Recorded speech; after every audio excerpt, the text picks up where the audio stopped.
Hello दोस्तों, मैं Hemant sir advance classes के यूट्यूब चैनल पर आपका स्वागत है। तो बच्चों, साइंस में आज आगे बढ़ेंगे हम सेल के टॉपिक में। अभी तक आप लोगों ने जाना सेल के टाइप के बारे में। आज हम पढ़ेंगे पार्ट्स ऑफ सेल में हम बात करेंगे आज माइटोकॉन्ड्रिया के बारे में। माइटोकॉन्ड्रिया जो कि कोशिका का सबसे प्रमुख अंग कहलाता है।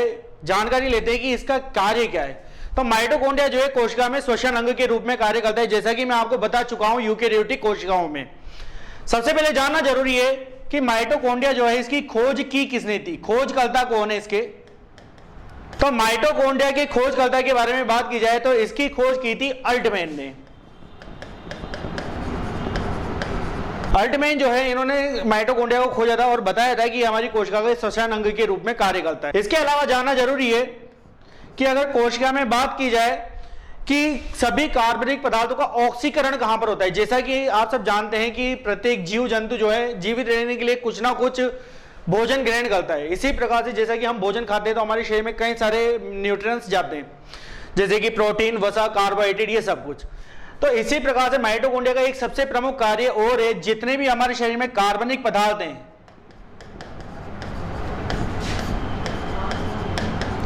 जितने भी कार्बनिक पदार्थ होते हैं, इन सभी का ऑक्सीडेशन या ऑक्सीकरण करने का जो कार्य होता है वो भी होता है किसका, माइटोकॉन्ड्रिया का।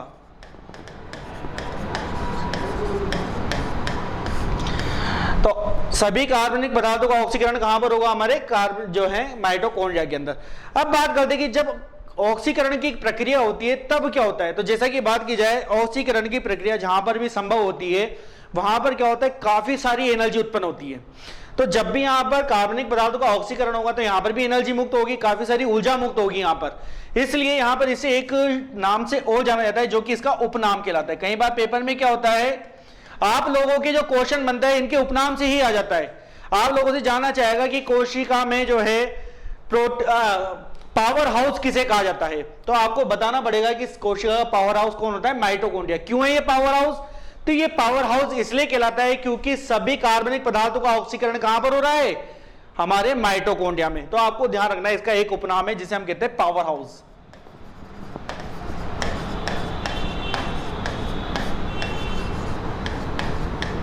पावर हाउस ऑफ सेल के नाम से इसको जाना जाता है। अब जानते हैं इसके अलावा कि कोशिका में इसका क्या प्रमुख कार्य है। तो इसके कार्य के बारे में बात की जाए माइटोकॉन्ड्रिया के, तो मैंने आपको बता चुका था कि इसका जो प्रमुख कार्य ये कोशिका में श्वसन अंग के रूप में कार्य करता है। किस रूप में कार्य करता है, कोशिका के प्रमुख श्वसन अंग के रूप में कार्य करता है। वहां पर ऑक्सीजन पहुंचाने का कार्य जो होता है हमारे माइटोकॉन्ड्रिया को होता है। अब क्या होता है माइटोकॉन्ड्रिया में, आप लोगों से एक और बात जानना चाहेगा कि चलो ठीक है, अगर बात की जाए कि एक कोशिका के बारे में, कि एक कोशिका जो होती है अगर इसको 1 ग्राम ग्लूकोज की मात्रा दी जाए तो 1 ग्राम ग्लूकोज की मात्रा से कितनी एनर्जी मुक्त करती है पूरी कोशिका। तो अगर कोशिका के बारे में बात की जाए तो एक कोशिका जो होती है अगर 1 ग्राम ग्लूकोज,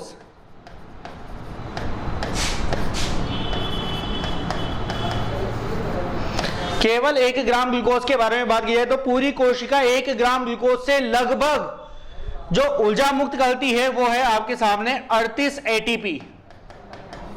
कितनी ऊर्जा मुक्त करेगी, लगभग 38 एटीपी ऊर्जा मुक्त करती है 1 ग्राम ग्लूकोज की मात्रा से। अब यहां पर बात करते हैं कि माइटोकॉन्ड्रिया जो होता है ये अकेला इसमें से कितनी एटीपी बना सकता है। तो माइटोकॉन्ड्रिया जो होता है,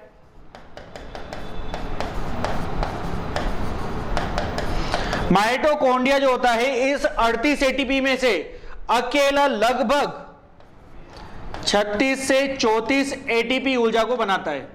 ये आपको ध्यान रखना है।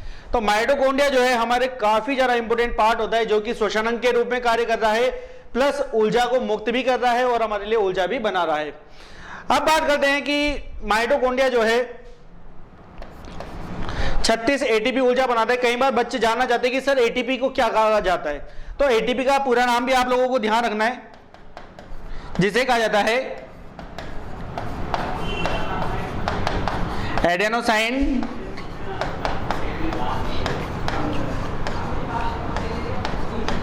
ट्रीफॉस्फेट। तो एटीपी जो होती है एडेनोसाइन ट्रीफॉस्फेट के नाम से इसको जाना जाता है। कई बार क्या होता है, क्वेश्चन आप लोगों से इस प्रकार से जाना चाहेगा कि मानव शरीर की एनर्जी आपसे पूछी जाती है कि मानव शरीर जो है इसको प्रतिदिन कितनी ऊर्जा की आवश्यकता होती है। तो कई बार बच्चे सोचते हैं कि मानव शरीर की ऊर्जा को एटीपी से व्यक्त कर सकते क्या, तो ऐसा नहीं है। मानव शरीर की ऊर्जा को हमेशा कैलोरी से व्यक्त किया जाता है। इसके अलावा अगर आपको कभी भी कोशिका के बारे में बात होगी तो कोशिका की एनर्जी को आप किससे व्यक्त करोगे, एटीपी से। तो आपको ध्यान रखना है माइटोकॉन्ड्रिया की कुछ प्रमुख खास बातों के बारे में। आगे बढ़ते हैं।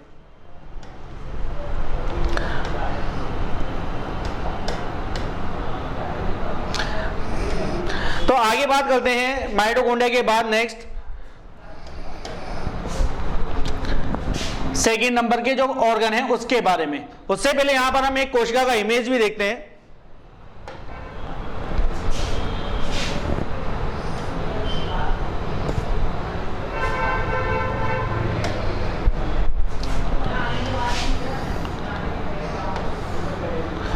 तो किसी भी सामान्य मनुष्यों में जो है कोशिका, या आप लोगों को कोशिका की इमेज के बारे में बात की जाए तो ये कोशिका का एक इमेज है, यहां पर बताया गया है इसके अंदर। अब बात करते हैं यहां पर राइबोसोम के बारे में। तो ये जो आपको छोटे छोटे से डॉट्स दिख रहे हैं, ये वाले डॉट्स, तो इनको कहा जाता है यहां पर राइबोसोम। ये वाले जो रेड डॉट्स हैं ये राइबोसोम का कार्य करते हैं। तो अब यहां पर हम सेकंड टॉपिक राइबोसोम के बारे में बात करेंगे।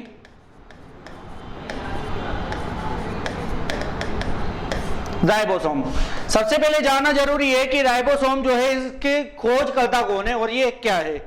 तो राइबोसोम जो है इसके खोजकर्ता के बारे में बात की जाए तो राइबोसोम की जो खोज है वो करी थी जी पेलाडे ने। जी पेलाडे जो है इन्होंने सबसे पहले राइबोसोम को खोजा था जंतु कोशिकाओं में। अब जानते हैं राइबोसोम का क्या प्रमुख कार्य होता है। तो राइबोसोम जो है सबसे प्रमुख कार्य करता है ये कोशिकाओं के लिए जो प्रोटीन संश्लेषण या प्रोटीन बनाने का जो कार्य होता है वो सारा कार्य कौन करेगा, हमारे पास राइबोसोम। तो इसका सबसे प्रमुख कार्य है प्रोटीन का संश्लेषण।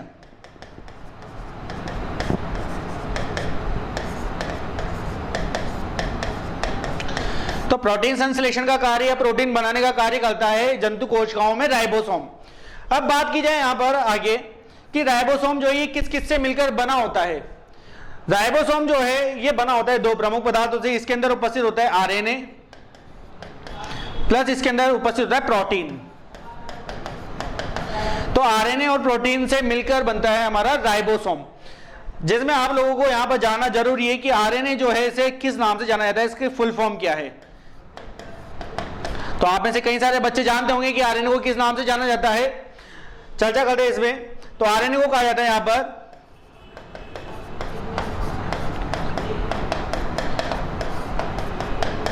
राइबो न्यूक्लिक एसिड के नाम से इसको जाना जाता है। तो ये जो है हमारा राइबोसोम बना होता है आरएनए से और किससे, प्रोटीन से। अब बात करते हैं, जैसा कि मैंने आपको माइटोकॉन्ड्रिया में एक उपनाम बताया था, इसी प्रकार से हमारा जो राइबोसोम है इसका कार्य आप लोगों ने देख लिया क्या कार्य कर रहा है। ये प्रोटीन का संश्लेषण कर रहा है, प्रोटीन का निर्माण कर रहा है। तो जनरल सी बात है कि हम जहां पर खाना बनाते हैं या जहां पर हम भोजन पकाते हैं उस भवन को हम क्या कहते हैं, रसोई कहते हैं। तो इसी प्रकार से ये हमारे कोशिकाओं में रसोई का कार्य करती है।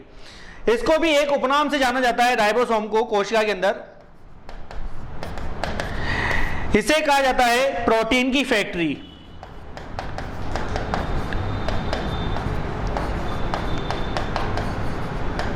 ठीक है, तो आपको ध्यान रखना है कई बार इनके उपनाम से क्वेश्चन आते कि निम्न में से प्रोटीन की फैक्ट्री किसे कहा जाता है।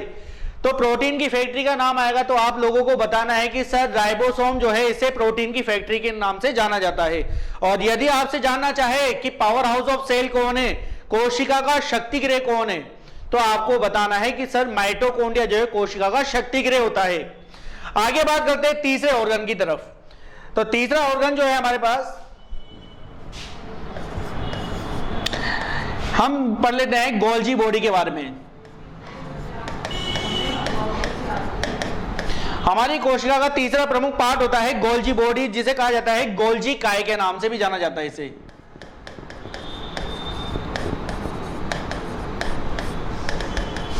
तो गोल्जी बॉडी या गोल्जी काय के बारे में बात की जाए तो यहां पर आप लोगों ने अभी तक देखा कि राइबोसोम ने क्या करा, प्रोटीन का संश्लेषण करा, प्रोटीन का निर्माण करा। अब इस प्रोटीन को एक स्थान से दूसरे स्थान तक पहुंचाने के लिए हमको आवश्यकता पड़ेगी किसी अन्य ऑर्गन की। तो यहां पर गोल्जी बॉडी के बारे में जानते हैं। सबसे पहली प्रमुख खास बात की खोजकर्ता कौन है गोल्जी बॉडी के, किसने इसको खोजा था। कोशिका के प्रमुख पार्ट में गोल्जी काहे की खोज की किसने है। तो गोल्जी काहे की खोज के बारे में बात की जाए तो गोल्जी काहे की खोज की थी कैमिलो गोल्जी ने।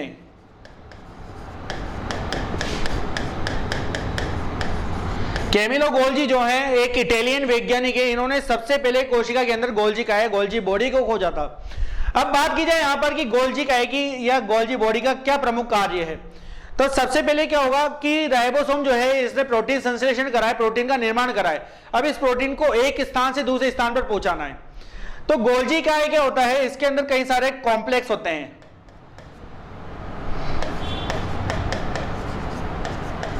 गोल्जी काहे के अंदर कई सारे कॉम्प्लेक्स होते हैं। इन छोटे छोटे कॉम्प्लेक्स को गोल्जी कॉम्प्लेक्स कहा जाता है। इन गोल्जी कॉम्प्लेक्स का छोटा सा कार्य होता है, इनका कार्य होता है कि जो भी प्रोटीन राइबोसोम ने बनाया है उस सारे प्रोटीन को क्या कर देते हैं, ये पैक कर देते हैं। तो ये प्रोटीन की क्या करते हैं, पैकिंग करते हैं।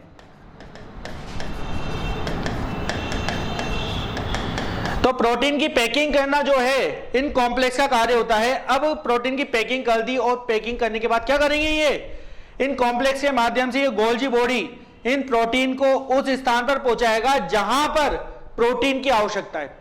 जैसा कि राइबोसोम ने क्या करा, प्रोटीन बना के रख दिया, लेकिन वो प्रोटीन को पहुंचाएगा नहीं। प्रोटीन को एक स्थान से दूसरे स्थान पर पहुंचाने का जो सारा कार्य होगा वो गोल्जी बॉडी का होगा, गोल्जी काहे का होगा। किस माध्यम से होगा कि यहां पर गोल्जी कॉम्प्लेक्स ने क्या करा, प्रोटीन की पैकिंग कर दी। पैकिंग करने के बाद जैसा कि मान लो किसी ऑर्गन को प्रोटीन की आवश्यकता है तो प्रोटीन को आगे पहुंचाने का कार्य कौन करेंगे, ये कॉम्प्लेक्स करेंगे। अब प्रोटीन को एक स्थान से दूसरे स्थान पर ये आगे पहुंचा रहे हैं, तो आप सब जानते हो इसके लिए हमको क्या आवश्यकता पड़ेगी, एक यातायात की। इसलिए इसको एक उपनाम से जाना जाता है, इसको कहा जाता है कोशिका का यातायात प्रबंधक।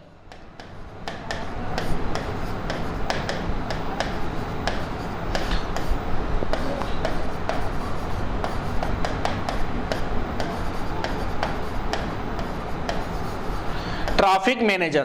तो कई बार क्वेश्चन आता है कि कोशिका में ट्रैफिक मैनेजर कौन है, यातायात प्रबंधक को दे। तो आपको ध्यान रखना है कि यातायात प्रबंधक कौन कहलाएगा, यहां पर गोल्जी बॉडी कहलाएगा, गोल्जी काहे कहलाएगा। क्यों कहला रहा है, क्योंकि प्रोटीन को एक स्थान से दूसरे स्थान पर पहुंचा रहा है, इसलिए इसको कहा जाता है कोशिका का यातायात प्रबंधक। आगे बात करते हैं नेक्स्ट ऑर्गन के बारे में। तो आता है 4th नंबर पर हमारे पास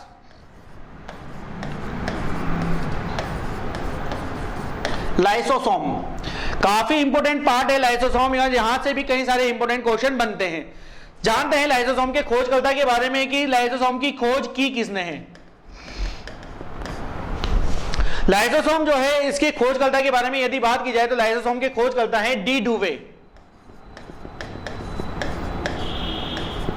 डी डुवे जो है इन्होंने लाइसोसोम को खोज निकाला था और बताया था कि लाइसोसोम का प्रमुख कार्य केवल और केवल इतना सा है कि कोशिका के अंदर बाहर जाने वाले पदार्थों का यह नियंत्रण कर सकता है। और क्या है, कोशिका के अंदर लाइसोसोम का एक प्रमुख कार्य और भी है। लाइसोसोम जो है कोशिका के बाहर यदि कोई अनावश्यक पदार्थ है तो उन पदार्थों को क्या कर देता है, ये नष्ट कर देता है। जो उपयोगी पदार्थ है उनको अंदर ले लेता है और जो अनुपयोगी पदार्थ है उनको क्या कर देता है, नष्ट कर देता है। तो ये क्या करता है, जो अनावश्यक पदार्थ है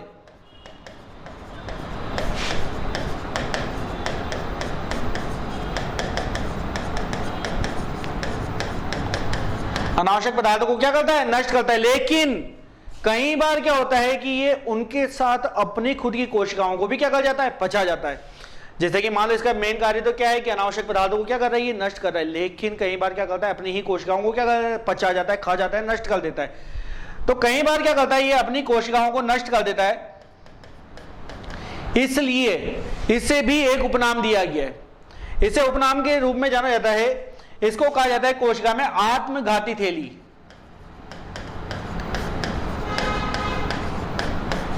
इसे क्या कहा जाता है, कोशिका की आत्मघाती थैली है, इसको कहा जाता है सुसाइड बैग।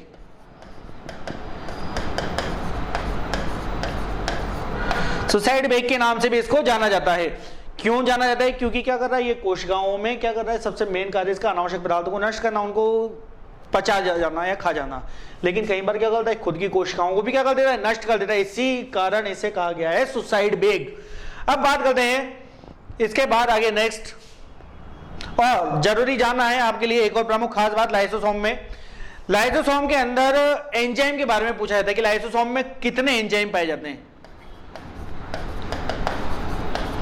तो आपको ध्यान रखना है लाइसोसोम में टोटल 24 एंजाइम पाए जाते हैं। कितने एंजाइम पाए जाएंगे? 24, लगभग 24 प्रकार के एंजाइम उपस्थित होते हैं हमारे लाइसोसोम में। लाइसोसोम के बाद आगे बढ़ते हैं, तो लाइसोसोम के बाद अब आगे आते हैं और आज समझते हैं तारक केंद्रक को, जिसे कहा जाता है सेंट्रोसोम।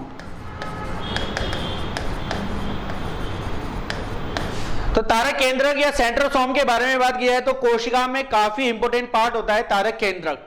तारक केंद्रक का प्रमुख कार्य होता है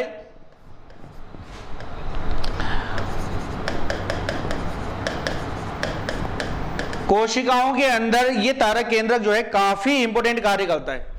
तारक केंद्रक का कार्य होता है कोशिकाओं के लिए ध्रुवों का निर्माण करना। तो यहां पर मैं आपको पहले कार्य बता देता हूं कि इसका कार्य क्या होता है, ध्रुवों का, और इसका कार्य होता है ध्रुवों का निर्माण करना।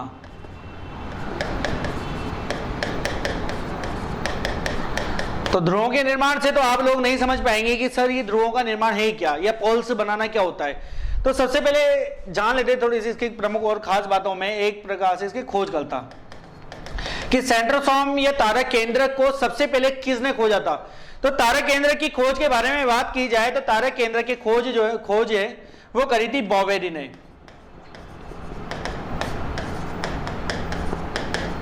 बॉवेरी जो है इन्होंने सबसे पहले तारक केंद्रक को खोजा था और बताया था कि ये समसूत्री विभाजन में कार्य करता है।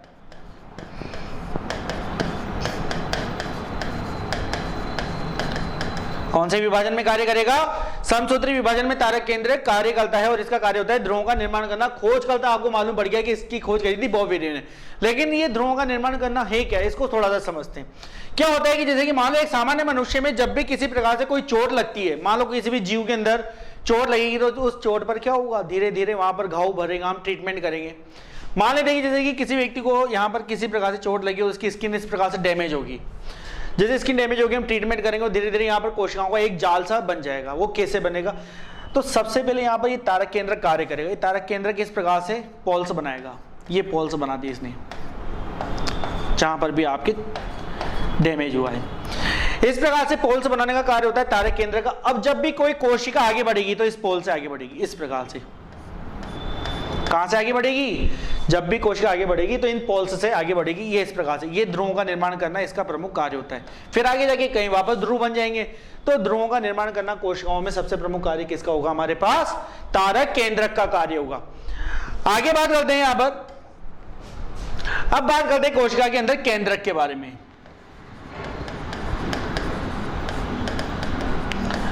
केंद्रक कोशिका का सबसे प्रमुख पार्ट है।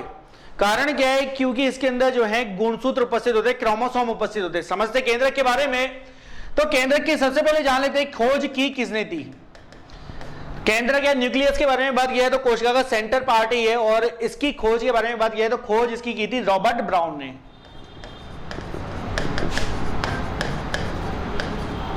तो रॉबर्ट ब्राउन जो है इन्होंने सबसे पहले केंद्रक को खोजा था और बताया था कि केंद्रक कोशिका के प्रबंधक के रूप में कार्य करता है। इसका उपनाम है, कोशिका का प्रबंधक कहलाता है ये।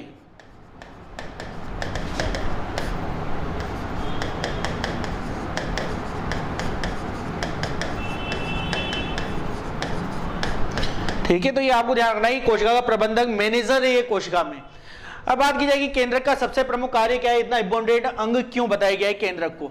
तो केंद्रक जो है इसके अंदर एक द्रव भरा रहता है, इसमें हमेशा एक द्रव उपस्थित होता है और इस द्रव को जाना जाता है क्रोमेटिन के नाम से।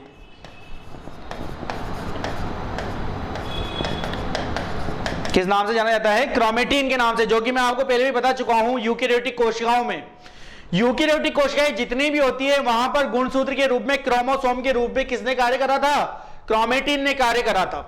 तो क्रोमेटिन के बारे में बात की जाए तो यहां पर हमारे केंद्रक के अंदर कौन सा द्रव उपस्थित होता है? क्रोमेटिन। इमेज के माध्यम से भी देखते हैं।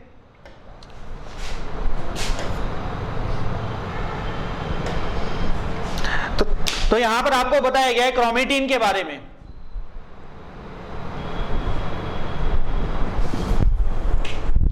तो क्रोमेटिन जो है यहां पर आपको दिख रहा होगा कि एक जालीनुमा संरचना में ये बिखरा हुआ केंद्रक के अंदर उपस्थित हो रहा है। अब क्या होता है, आप सब जानते हैं कि क्रोमेटिन किससे मिलकर बना हुआ है, तो इसके अंदर उपस्थित थे, कल मैंने आपको बताया था, डीएनए प्लस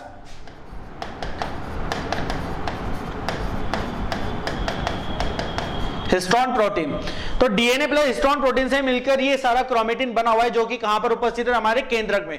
अब इसका सबसे प्रमुख कार्य क्या है, तो इसका एक प्रमुख कार्य होता है, जब भी कोशिका विभाजन होगा,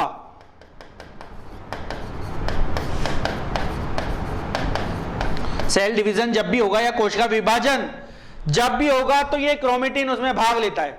जब भी कोशिका विभाजन होगा तो ये क्रोमेटिन क्या होता है, इतने जो रेशे फैले हुए हैं, ये सारे रेशे क्या हो जाएंगे, बिल्कुल सिकुड़ जाएंगे, बिल्कुल झुंड बना लेंगे, अपने आपस में चिपक जाएंगे।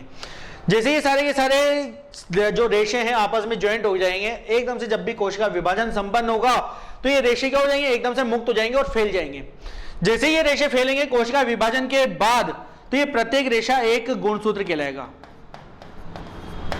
प्रत्येक एक रेशा क्या कहलाएगा, प्रत्येक एक रेशा एक गुणसूत्र कहलाएगा। जैसा कि हम जानते हैं कि जीवों के अंदर जो गुणसूत्र की संख्या होती है, क्रोमोसोम की संख्या होती है, वो सभी के केंद्रक में निश्चित होती है। जैसे कि आप जानते होंगे सब कि मानव के बारे में बात की जाए कि एक मानव में गुणसूत्र कितने होते हैं, एक मानव में गुणसूत्र कितने होते हैं, क्रोमोसोम कितने होते हैं। तो आप सब जानते होंगे कि सभी मानव के केंद्रक में जो है समान है। जैसा कि अगर बात की जाए पेयर के अंदर, तो जोड़ी के अंदर देखी जाए तो लगभग एक मानव के अंदर कितनी जोड़ी गुणसूत्र होते हैं, 23 जोड़ी गुणसूत्र होते हैं। और यदि आप इसको कहना चाहो तो आप कह सकते हो लगभग 46 गुणसूत्र। तो ये गुणसूत्रों का सारा निर्माण कहां पर हो रहा है, हमारे केंद्रक में। क्रोमेटिन ही भाग लेता है, क्रोमेटिन सिकुड़ता है, फिर एकदम से फैल जाता है, वो छोटे छोटे रेशों में विभक्त हो जाता है। प्रत्येक एक रेशा क्या कहलाएगा, एक गुणसूत्र कहलाएगा। जैसा कि यहां पर इमेज में बताया गया है, इमेज में आप लोगों को इस प्रकार से बताया गया है कि क्रोमेटिन था, ये देखो सेकेंड इमेज आपके सामने। फर्स्ट इमेज में आप लोगों ने देखा कि ये रेशों के रूप में फैला हुआ था। जैसे मैंने आपको बताया कि सबसे पहले सिकुड़ेगा, फिर एकदम से फैल जाएगा, और फैलने के बाद प्रत्येक एक रेशा बन जाएगा। ये जो रेशा आपको दिख रहा है, प्रत्येक एक, मैंने यहां पर आपको बताया कि किस रूप में बदल जाएगा, क्रोमोसोम गुणसूत्र के रूप में बदल जाएगा। तो यहां पर हमने केंद्रक के बारे में जाना। मिलते हैं नेक्स्ट वीडियो में।